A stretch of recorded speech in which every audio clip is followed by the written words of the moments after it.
Assalamualaikum warahmatullahi wabarakatuh. Sahabat pecinta channel biografi dan kisah. Channel yang mengupas biografi tokoh-tokoh dan kisah yang menarik dan inspiratif. Semoga kalian sehat selalu dan diberikan rezeki yang melimpah. Derajat kewalian Al-Habib Soleh bin Muhsin Al-Hamid tidak diragukan lagi, kewaliannya telah mencapai tingkatan kutub, yakni pemimpin dan pemuka bagi para aulia di masanya. Habib Abdul Qadir bin Ahmad bin Abdurrahman Assegaf bahkan pernah menyebut bahwa Habib Soleh adalah orang yang doanya selalu terkabul dan orang yang sangat dicintai dan disegani. Berdasarkan manakib Habib Soleh bin Muhsin Al-Hamid yang ditulis oleh Sohibul Fadilah Sayyidi Al-Habib Muhammad Rafiq Al-Kaf, dikisahkan Habib Soleh bin Muhsin Al-Hamid. Habib Soleh dilahirkan di desa Wadi, AMD, Hadramaut, Yaman pada 17 Jumadil Awal 1313 Hijriah atau bertepatan dengan tahun 1895 Masehi. Ayahnya juga merupakan seorang ulama Wadi, AMD bernama Muhsin bin Ahmad Al-Hamid, yang juga dikenal masyarakat sekitar dengan julukan Al-Bakri Al-Hamid, sedangkan ibunya adalah Aisyah dari keluarga Al-Abutbah, Umar dari kalangan klan Masyaikh Non Habaib Al-Amudi. Masa kecilnya ia habiskan untuk menuntut ilmu agama. Guru utamanya dalam bidang ilmu fikih dan tasawuf adalah ayahnya sendiri, Habib Muhsin bin Ahmad Al-Hamid, sedangkan Al-Quran ia pelajari dari Syekh Said Bamudij, ulama kenamaan Wadi, AMD. Sedangkan ilmu fikih dan tasawuf beliau pelajari dari ayahnya Al-Habib Muhsin bin Ahmad Al-Hamid. Pada usia 26 tahun atau bertepatan tahun 1921 Masehi, Habib Soleh meninggalkan Hadramaut dan hijrah ke Indonesia ditemani Syekh Fadli Soleh Salim bin Ahmad Al-Ashkari. Setibanya di Indonesia beliau singgah di Jakarta beberapa hari, mendengar kedatangan Habib Soleh. Sepupu beliau Habib Muhsin bin Abdullah Al-Hamid meminta Habib Soleh untuk tinggal sementara di kediamannya di kota Lumajang. Setelah menetap beberapa hari, beliau pindah ke Tanggul, Jember, Jawa Timur dan akhirnya menetap di sana sampai akhir hayat.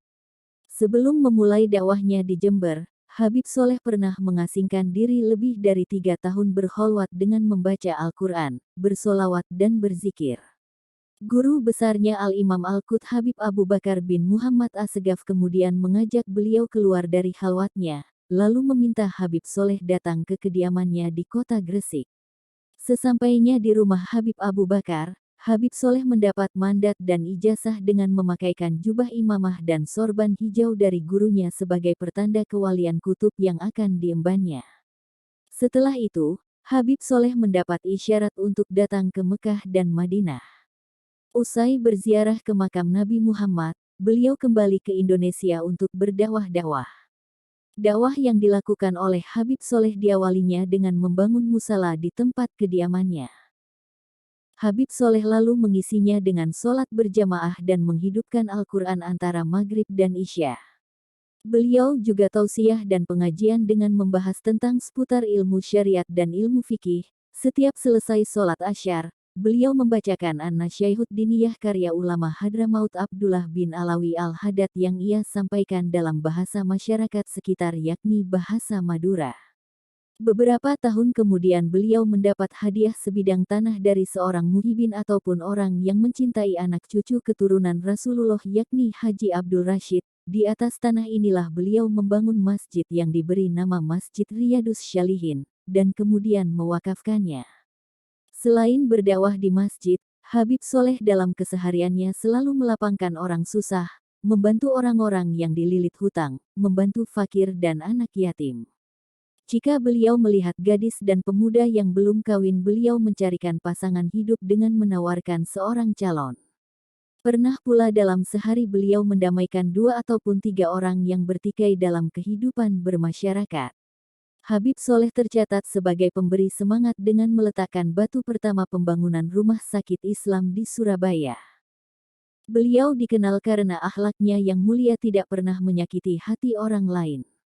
Dikisahkan suatu ketika beliau sedang berjalan bersama Habib Ali bin Abdurrahman bin Abdullah Al-Habsyi Kuitang, Jakarta. Beliau berkunjung ke kediaman Habib Ali di Bungur, Jakarta.